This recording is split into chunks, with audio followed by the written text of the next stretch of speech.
Welcome to the Student Startup Podcast. We develop first-class students for first-class service. Student Startup is the internship for entrepreneurs, not just for future business owners, but for any student who wants to reject childish ways and spend their years as a student interning as an adult. Well, good evening, everyone. Thank you for tuning in today. Each month this semester, we are diving into a different aspect of life and looking at it through the lens of entrepreneurship. This semester so far, we've talked about education. We've talked about relationships. Here in a few weeks, we'll be talking about approaching your career like an entrepreneur would. But today, our topic is focused on handling money, investing wisely like an entrepreneur.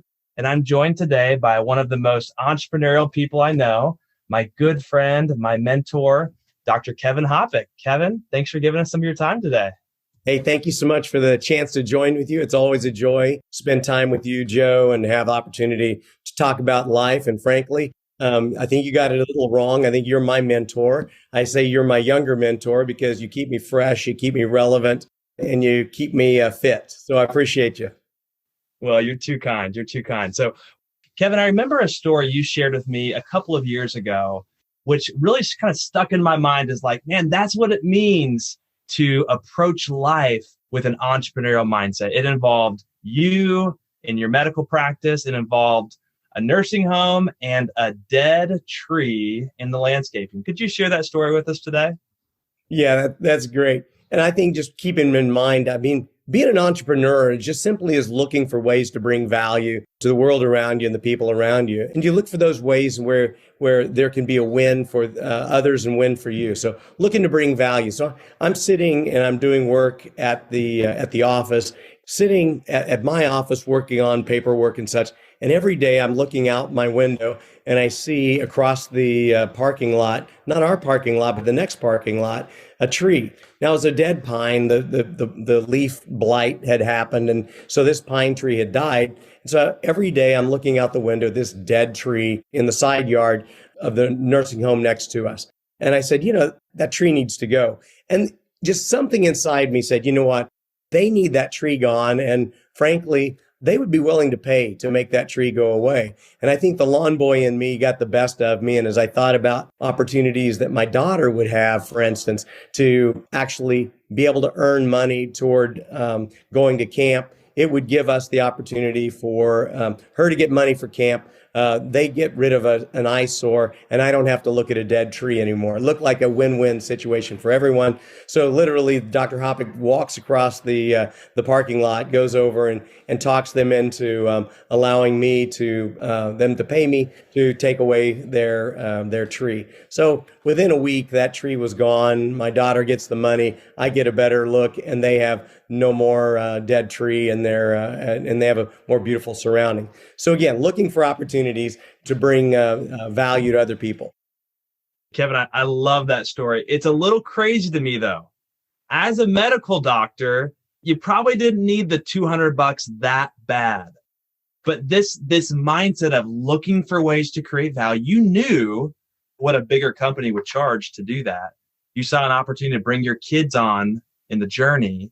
It's this crazy thought of like, it just never gets out of your blood. And so what I want to ask you, Kevin, is how did it get into your blood? How did you get this virus of entrepreneurship that you haven't been able to kick ever since?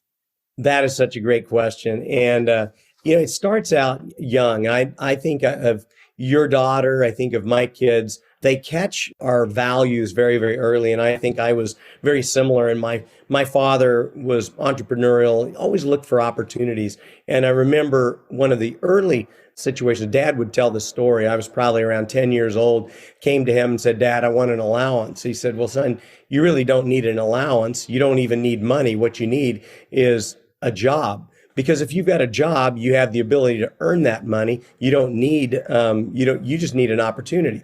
So he ends up buying me a half of a lawnmower for my birthday. Now, I don't know if you've ever seen a half of a lawnmower. I know I hadn't, but he explained that, frankly, that's where I pay for half of it. He pays for half of it, and I get the benefit of a lawnmower. And so at 10 years of age, I take this lawnmower and start working the streets and started earning $10 a lawn, and learned early on there were customers that would pay me regularly to come and do a task that they frankly didn't want to do.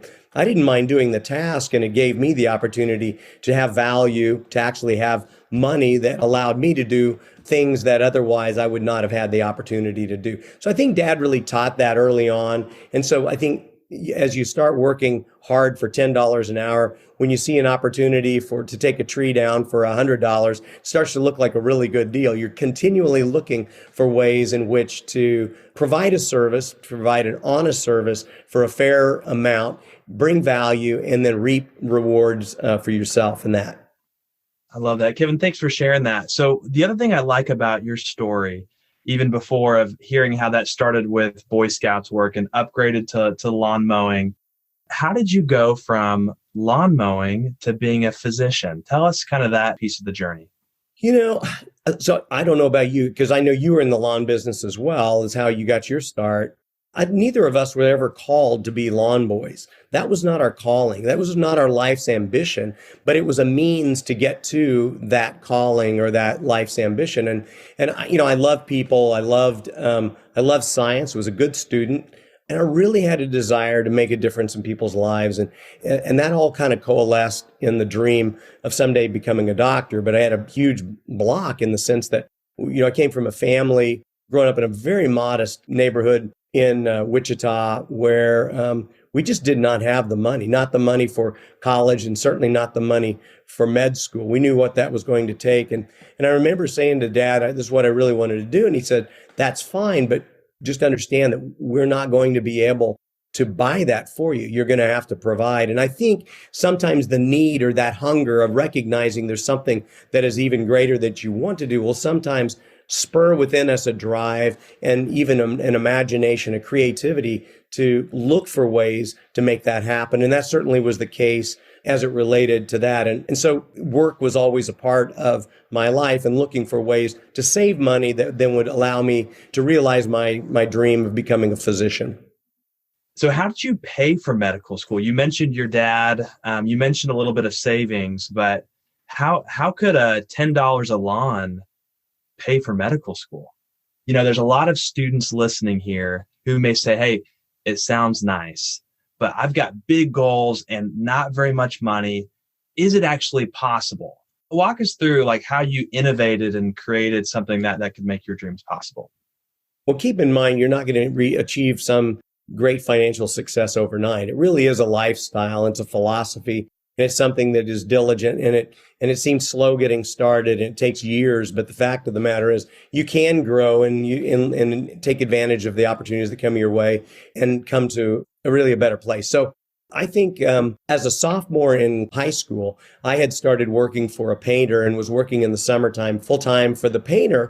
But Joe, I had kept the few lawns that I had been doing regularly, and I continued to do that on the side. So I'd work 8 hours, and then at the end of the workday, usually I would spend about 2 hours mowing the lawns that I have. And I learned something really early on, and that was I could make as much in the 2 hours working for myself as I did 8 hours working for the other guy. So Kevin, it sounds like you weren't only good at science, you were also decent at math. Is that right? It was math, the better deal was let's focus on the 2 hours.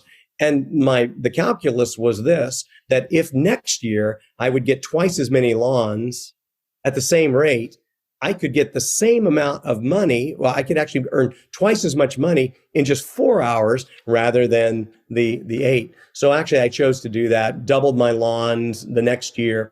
And that same philosophy continued year after year after year. So every year I doubled a number of lawns that I had.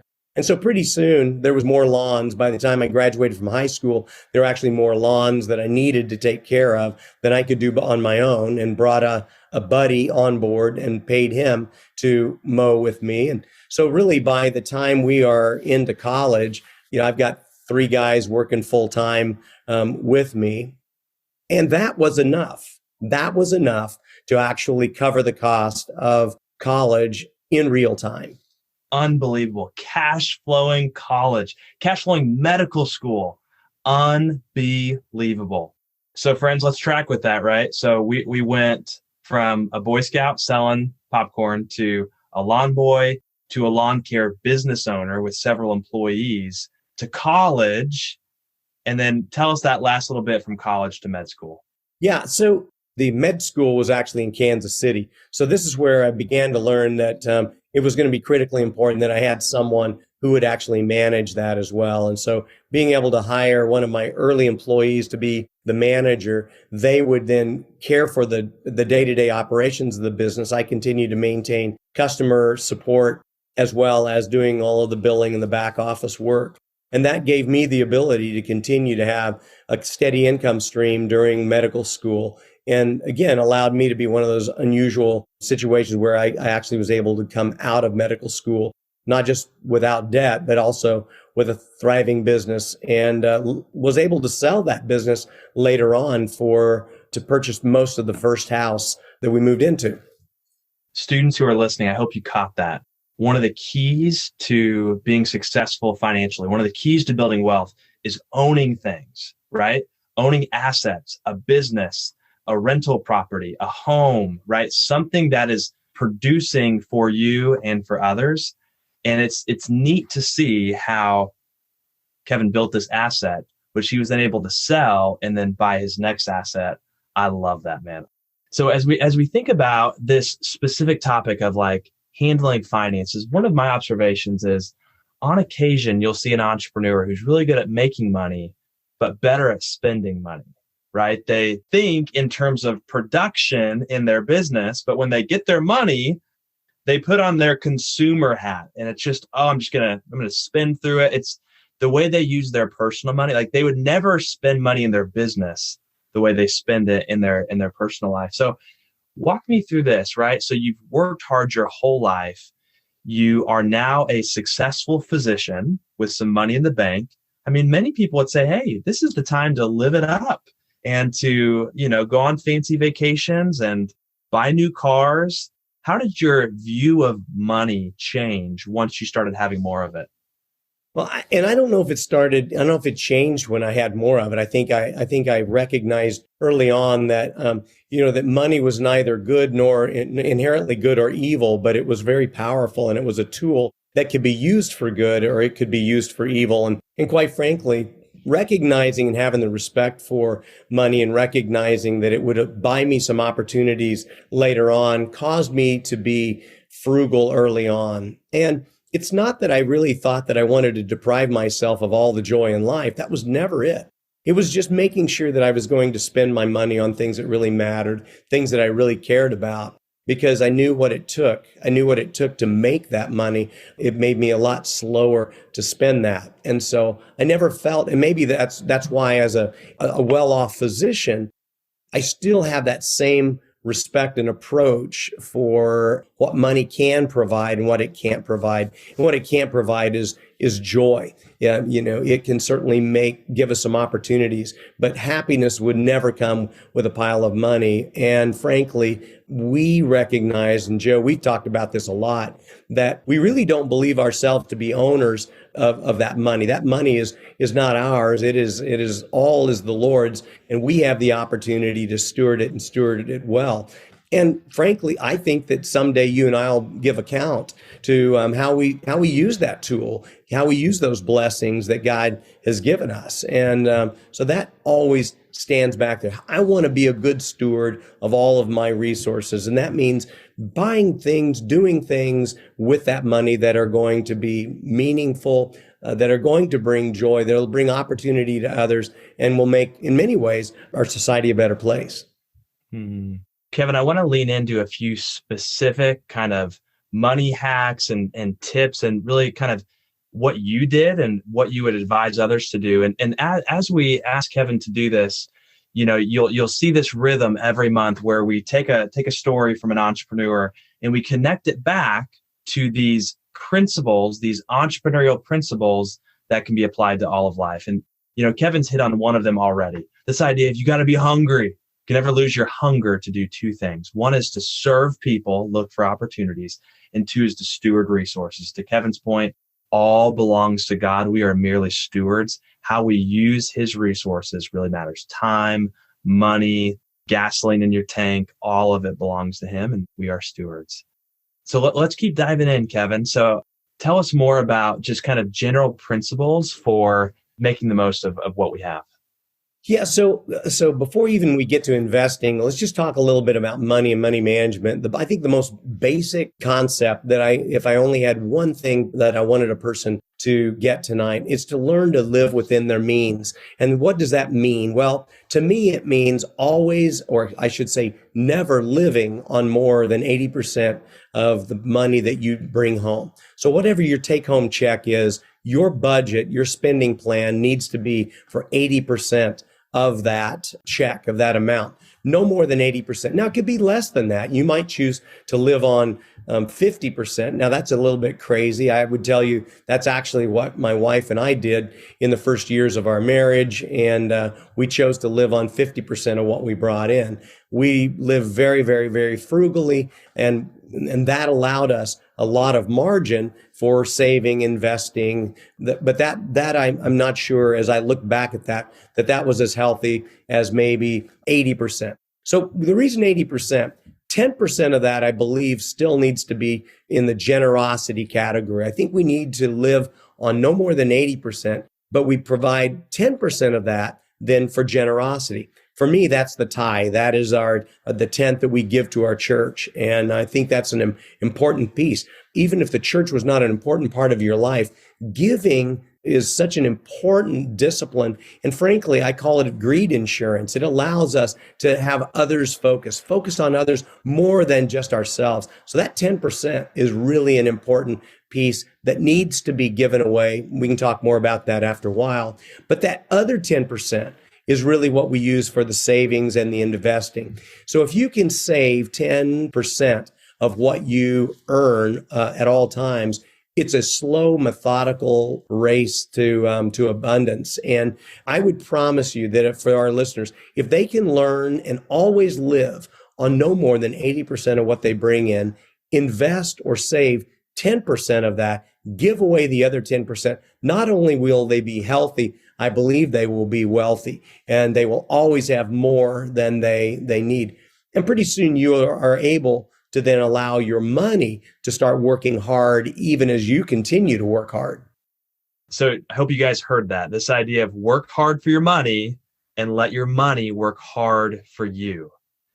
Let's talk a little bit about how to invest, right? So the most important thing is what Kevin just shared, is how much you save, how much you invest. When you're younger, you don't have a whole lot of bills, you can save more.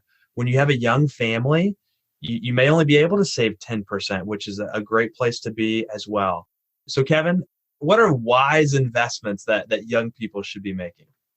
Well, first of all, debt is the anti-investment. So if we are carrying any kind of debt, it is actually sucking our wealth away from us. And so debt is to be eliminated at the very earliest thing. So if we have only $100 to do something with, it would be much wiser to pay off any kind of credit card debt, any kind of car debt, or anything else that is taking money from us.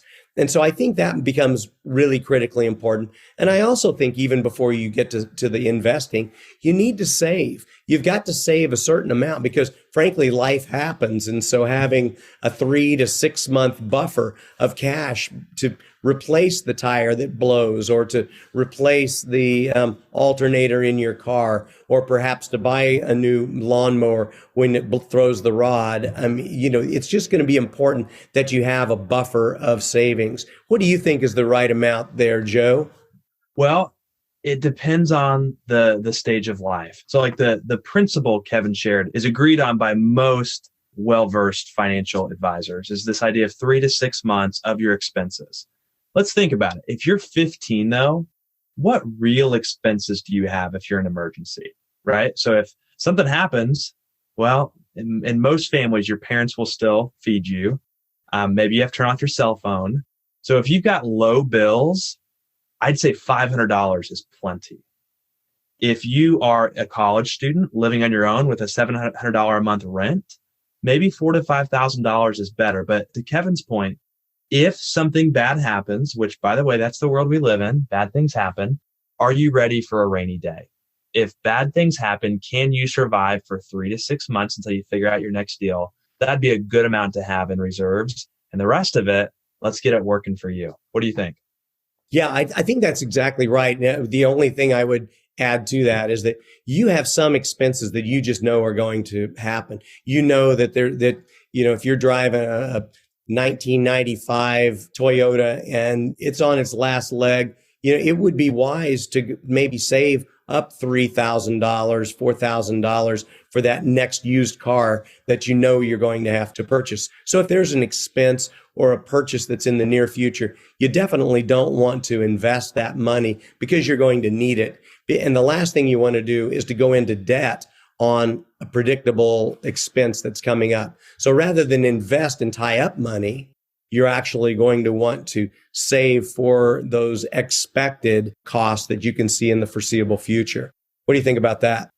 Well, I think you're exactly right. And I want to lean into what you're talking about here when it comes to debt. So let's talk about this. Let's say you've got a $20,000 saved and you're making 5% interest on that. That means every year you are earning $1,000 with doing no work. For us former lawn boys, we know how much effort, how much sweat it takes to earn $1,000, right? So really, people are renting your money from you and they're paying you $1,000. You did no work. But check this out. If you buy a car or if you take out a credit card for 5% interest, which by the way, that's really low. Usually it's 15% or something like that. Let's just say it's 5 though. That means you're paying them $1,000 and you're not getting anything. You're not getting a nicer car. You're not getting more food or more clothes. You're paying them $1,000 to borrow their money from them. That's expensive. Yeah, it's crazy. And so that's why we've got to turn that equation on its head, allow our money to be working for us rather than us working for that money. Sometimes being a little bit patient to go ahead and get a better deal or being patient to go ahead and pay for something completely makes a whole lot more sense than getting that car that we want early, but having to do it on payments. So much better to wait a little longer and do that purchase for cash and not have to go into debt. So again, I think our principles always make a spending plan no more than 80% of what you bring in, giving away 10%. You're going to invest or save the difference. You're going to raise up an appropriate amount of cushion of cash for unexpected things happening. You're going to save money for the expected expenses. And then, and only then, are you in a position to say, I've got more money than I need. And so therefore, what will I do with that? I just read a book about two years ago and gave it to each of my kids, my son-in-laws, my daughter-in-laws, and it's called The Simple Path to Wealth. It mirrors some of the same concepts, but they pointed out something I thought was really easy. Most of us are not investment advisors. Most of us aren't great at picking stocks. Most of us don't know the first thing about professional money management. And so why not let the forces of the market and the tools work for us? So there's this thing called mutual funds. And a mutual fund is where there's someone else who purchases a whole bunch of stocks that look a lot like the market. So for instance, when you listen to the news and you hear them talking, the Dow Jones Industrial Average is up 5% today, or the S&P 500 is 5% down today. What they're talking about is the market as a whole. All the companies in the United States are then in this S&P 500, 500 of the top companies in the United States. And it says what's happening to the whole market. Is it going up and is it going down? Well, there are mutual funds that allows you to be a part of that market. And so even at $100 a month, I can purchase my portion of that market. And so when the market goes up 5%, my investment goes up 5%. When the market goes down 25% in a quarter, mine goes down 25% in a quarter. But over time, it averages about 10% to 12% per year over the last 40 years. And so you can see gently by adding $100 a month to this mutual fund and just leaving it alone, it just grows and grows and grows, and your money then begins to work for you. Pretty magical. People have called that the eighth wonder of the world. Joe, let me add and give you one just really personal example from my standpoint. My father, on October 27th of 1956, came into some money, and it wasn't a lot of money. I mean, it was $676. And so he actually bought a mutual fund. It was called the Windsor Fund at that time, or maybe it was the Wellington Fund, with Vanguard. Literally, he just bought $676 and then left it alone. He didn't do anything to it ever. He never touched it. And every time there would be a payout, he would just use that to buy more of that mutual fund. And so he never took any distributions. It all went back, plowed in there. It stayed in there from 1956 to, well, now 2022. He still has never touched it, but that $676 through those years is now worth $435,000, almost $500,000. And that's him putting $676 in and not touching it. That's it.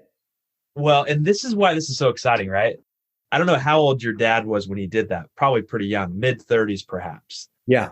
When you're thinking about investing, there's a couple different factors. How much you put in, what rate of return, but the third one is how long it's in. It was in there for 40, 50 years, 60 years. And friends that are listening who are 19 years old or 21 years old or 16 years old, if you can start that today, you'll hit that mark when you're 50 instead of when you're 80. Yeah.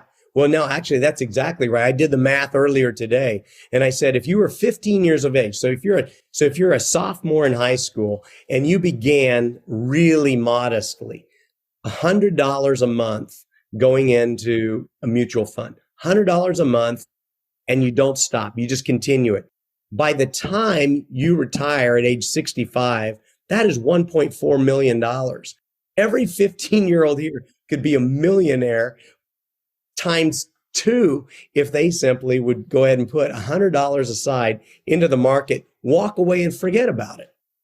And it's amazing, y'all, where you can find $100. So I want to get back into Kevin's story of buying assets and being an owner. But before I do, it's amazing how much money we spend on things we don't really value that much.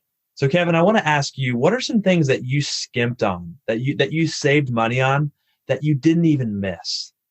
Well, I told you early on that, I understood the value of money. And so for me, and it doesn't change today. I mean, I think I go through the drive-through on a trip and I'll get a hamburger, but seldom will I get the fries, and usually I'll get a cup of water. Why? It just doesn't bring the value. Now, if there's things that I really enjoy, things that I really would bring me great joy or would create an environment that allows for relationships to flourish, and that I'll pay significant amounts for a nice dinner with my wife to create an environment for great conversation and to improve our marriage. But I'm not going to do that when it just doesn't matter. And one of the things that really doesn't matter early on was a flashy red sports car. I laugh that early in my marriage, my wife and I we had a Vette.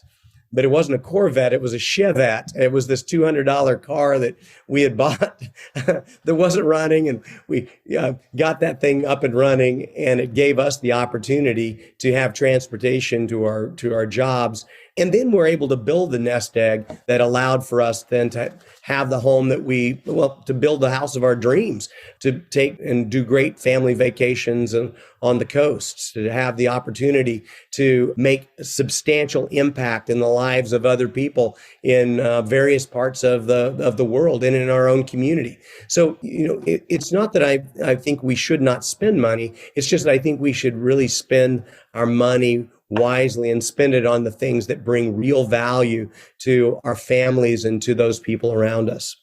And that's exactly the way entrepreneurs think. There's this concept in business called cost cutting versus waste elimination. As they say, if you want to lose weight, you can cut off your arm. Not a great idea. Not a great idea. With a medical professional on the line, not a great idea. Not a great idea. So some businesses, they think, okay, well, we need to cut costs by 10%. No. Good entrepreneurs, they look for any way they can to eliminate waste. anything that doesn't help them reach their vision, anything that doesn't help them serve customers. And in that same way, we are ruthless about like anything that's not creating value. How do we eliminate that so we can spend resources better elsewhere? That's great. And I think the other thing is not allowing your appetite to exceed your budget. And so a lot of all of us look forward to the day when money is not going to be an issue and when we'll be able to afford some of the things that are nicer. But be patient with that. I always believe that if I could always make sure that my lifestyle lagged about 3 years behind my capacity, it really would make a difference. And I found that to be the case. Among my colleagues, a lot of times folks would go through medical school, they're scrimping, they're saving, they're living, really, really modestly. All of a sudden they get a good salary as a physician. They buy a huge home, buy a new car, and then they're still in debt and they are under financial stress. This financial stress doesn't go away. Where I learned that if we simply waited for about 3 years to then allow our lifestyle to catch up with our capacity, we always were about 3 years behind. And in doing so, we always could afford to pay cash for the things that were important to us, including our dream home. And that's another one of the principles we talk about so much is thinking long term, right? So we've heard this whole think 50 years in the future and think about what your mutual fund could do. But even just 3 years in the future, friends, I want you to hear this. If you can even think in high school, 3 months in the future, 6 months, but 3 to 5 years in the future, if you can just think, what will myself 3 years from now thank me for? Let's do that today. It's really not that hard, and it gets a big return over the long run. Yeah. I heard a very interesting story from a physician that was, two really quickly. One was a physician who had determined that though he would work as a physician, he would live like one of his employees. In other words, live a lifestyle that was substantially less than what his capacity was. And they took the difference and were able to fund a hospital in Zimbabwe and to provide medical care for those who could simply not afford it. So they took that and leveraged the difference to go ahead and fund radical generosity, which I thought was really, really cool. And there was another group of folks that had just finished Harvard Business School, and they made a pact that they would not live on more than 3 times the average income of an American. And in doing so, even though they might make $1 million a year, they would never live on more than $150,000 a year, and take the difference there and invest in their communities, invest in their church and in other ways that really grew society and made a substantial difference in this world. They were among the happiest people that you would ever see. Yeah, this could be its own podcast, thinking about how to use economic capital and turn it into relational capital and spiritual capital. But I want to lean into what Kevin just said. You can use money to serve people all over the world. And this is not just charity. You're able to serve them. And what does the Bible say? It says it's more blessed to give than to receive. The level of happiness and joy that you get from generosity is unmatched by any type of consumption. So thank you for bringing that home. And maybe we'll get lucky and bring you back here in a couple months and talk more about that. Joe, can I ask you a quick question? Because I know that there was a time when there was a dream to go ahead and bring value to young men and women who themselves would have the opportunity to be entrepreneurial and to make difference in their community. And I know that there was a time when, frankly, you were not making the big bucks. And yet you made a determination. You made a determination to give substantially, generously, even almost irresponsibly, to help to fund to get student startup off from the very beginning. That generosity was so substantial, so powerful that it motivated other people to then match that and to also give, to provide that. So how is it that what motivated you to take your hard-earned money that frankly at that point you really didn't have the excess. It was needed. You were cutting some bone when you decided you would use your financial capital to take and build social capital. Tell us a little bit about that decision that you and your wife made. There's this story in the Bible that tells the story of a man who found a treasure in the field. And he went home with great joy to sell everything he had to go buy that field. And what that's talking about is it's a picture of the true riches which are found in Jesus Christ, where you are willing to deny yourself, to take up your cross and follow Jesus with joy, because you know it's worth so much more than what you have today. And so, to be honest, Kevin, it was a little bit selfish of me to do that, because I knew whether this grew to serve 10,000 students or if it was just the 2 students we started off with, I knew that it would be a blessing back to us. Not saying that, God's going to make you a millionaire if you're generous, but the intangible blessings, the joy of Andrea and I being able to partner in ministry together, the joy of seeing students develop and see all that they are and all that they have to be used for the glory of God and the good of others. So to be honest, at the time, God had given me just such faith that this is what he was calling us to do and that he would use it. It was kind of a no-brainer. Wow. And he has used that. And I continue to be inspired by your example. And so you just make other people want to join you to be a part of that. I'm so grateful for the students that have chosen to be part of this organization and who are tuning in tonight. Because I'm going to tell you a little secret, and that is when you learn to live and think entrepreneurial, when you understand that God has given us resources, capacity, He's given us tangible things that we have the ability to use. And when we use that with some drive, some effort, the benefit comes. And here's the deal. Joe, you and I, our bank accounts may fluctuate, and we may have more money or we may have less money. But I'm telling you something, you and I and all of those people who see themselves as entrepreneurial will never be poor, because they always know they're just an opportunity away from being able to get the resources that are needed to take care of their family. That gift of understanding that we are able to use that, the blessings that are in our hands, those things that we have right here, we're able to use that, is absolutely freeing for us as well as to those all around the world. Well, that is a great transition, Kevin, to the question that I wanted to ask you next. I'm gonna provide a little color commentary on a few pretty exciting pieces of Kevin's entrepreneurial story, which led to a lesson about entrepreneurship that I think we can all learn from. But as you've heard, Kevin went from a Boy Scout selling popcorn to a lawn boy to a business owner to a college student to a medical student to selling his business, becoming a doctor. What I know from your story as well, Kevin, is that you took some of that money that you had saved, you did your mutual funds, you also became an owner. You actually bought into the practice and became an owner in the doctor's office you worked for. A few years later, there was an equity event where you got some cash from that event. You used those funds to invest in other businesses. And eventually, you introduced me to this concept called mailbox money. I wonder if you can tell us a little bit about mailbox money, and then I want to hear what you used that mailbox money on recently.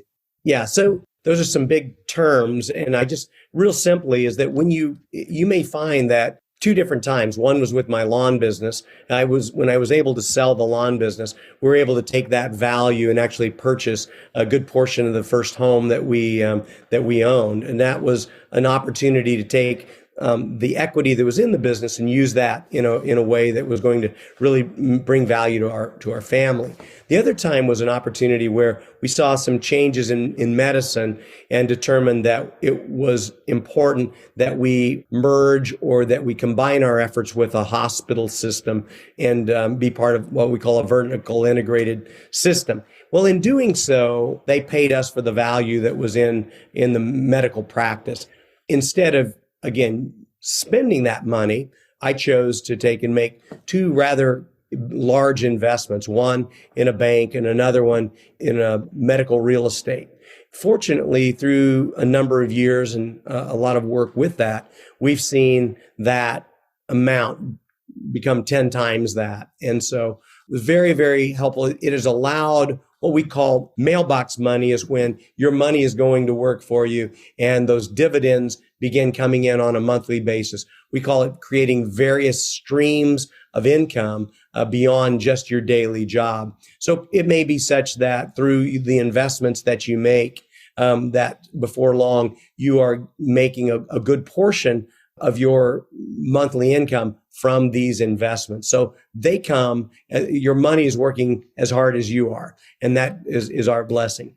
So then the question, when we have more than enough, what do we do with that? And again, God, I think, gives us as stewards the opportunity to be a part of what he is doing. And you have seen the need or the joy of creating entrepreneurs in our own community. I've seen desperate poverty in Rwanda and Burundi and Congo through some work that I have with Evangelical Friends Mission. And when I saw that, you are absolutely compelled to do something to create an opportunity for those who believe that poverty is just a part of life. Dependency is just who they are. They will always be poor farmers. They'll never have the opportunity, and they don't see that as being an option for their own children. And that broke my heart, along with the hearts of a number of individuals who started something called Discipling for Development. And it's that concept of looking to see what we have in our own hands and trying to make something more valuable with that in order to then make life better for our own family. So it looks something like this. We have a poor pastor who lives in a poor village with poor people. And when someone was in desperate need, they would come to the poor pastor and say, I need money for medicine so that my child can be treated for the pneumonia. And the pastor weeps and says, I'll pray for you. But of course, I have no money because I'm a poor pastor in a poor church in a poor community among poor people. And there came a point where that pastor was so tired, so dissatisfied, so discontented with just simply saying, we'll just pray for you, that they decided, surely there's something I can do that would tangibly improve the lives of my parishioners and my own family. And so they determined, he and his wife determined that they ate 2 meals a day. Well, they said, if we would take and eat only 1 meal a day and save that amount of money, at least after a few weeks, we could buy a pair of guinea pigs. And if you know what anything about guinea pigs, there's one thing guinea pigs do really, really well, and that's make more guinea pigs. And so those 2 guinea pigs became a dozen guinea pigs. And then there's a market for the guinea pigs in the market. So they would sell the guinea pigs. And from the guinea pigs, they then purchased a goat, a pregnant goat. And there's something else about goats. They've generally produced 2 little ones every year. And so pretty soon, the 1 goat became 3 goats, became 5 goats. And so when one of the poor folks came and said, look, I want to send Joey to school next year. They said, well, I have no money, but I do have this pregnant goat. Why don't you take the pregnant goat home? And when she has a baby, when she has her 2 babies, bring mama and the little one back to me, sell the other one in the market, and your son will have the opportunity to go to school. Again, taking what is in their hands and using that to make life better. Well, that's God's way. That's the plan of God to help encourage us to take those blessings that he's given and leverage that to make our lives better as well as the lives of those around us. So we saw this concept play out. And so that now folks who didn't have anything before now have farms that are producing produce, that have cows that are producing milk, and their family is better. They're living in better structures. And there's a level of hope. There's a level of worth. There is a sense that God has provided this blessing, and there is an increased awareness of who he is. There's a level of peace. Marriages are stronger. Families are stronger. Kids are thriving. Education is improving, and we're seeing that improving all around. So we can take some of the excess cash that I've got through those investments, and I'm able to create an environment where entire villages have the opportunity to understand that they can be all that God intended for them to be and take advantage of all of the resources that God has placed in their hands. And it's like one of the most satisfying and fulfilling things that I've ever been a part of. Kevin, I love that story on so many different levels. I think one of the big takeaways is that there is an entrepreneur inside of everyone. In the same way that God has created us, he has created us in his image to create other things, to create value, to be fruitful and multiply, to work with your hands, as Paul says in 1 Thessalonians, so that you are able to share with others. And this idea of how do you do that? And the how is what's missed so often. Yes, it's frugality. That was kind of step one, went from 2 meals to 1 meal. Yes, it was hard work, but it was also owning assets. It was owning things that produced more, which produced more. And then, when the goat had, or when the chickens had, 10 babies over the year, they didn't eat them all. They reinvested. They kept going. And I can't help but see the parallels in your own story, Kevin. And our listeners, students, I hope you see your own story in Kevin's story. This idea of starting with a babysitting business or a window washing business or selling your artwork on some place like myforsale.com. It's starting there and leveling up, looking for ways to constantly level up, sharpening your skills, look for ways to contribute more so that you'll have more to share with others. Kevin, do you have any final thoughts as we close up our time today? I just want to encourage people to recognize that most of what I learned about money, investing, working came as a lawn boy, not as a doctor. It's the principles that we've talked about today that if they're patient, if they're diligent, if they're faithful, if they're hungry, if they're humble, they find not only will there be enough to take care of their own family, that there will be more than enough.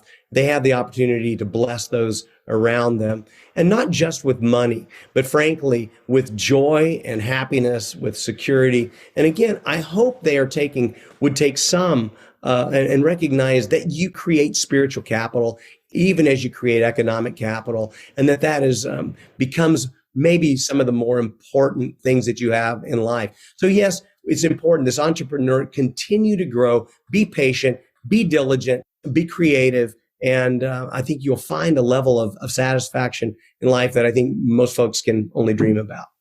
Kevin, that's a great place to end. Thank you for being a model of being entrepreneurial in all parts of life, not only creating value economically, but also relationally, and most importantly, spiritually. Students, thank you for showing humility by spending 45 minutes of your time listening to this podcast, learning from people like Kevin. Continue to do that.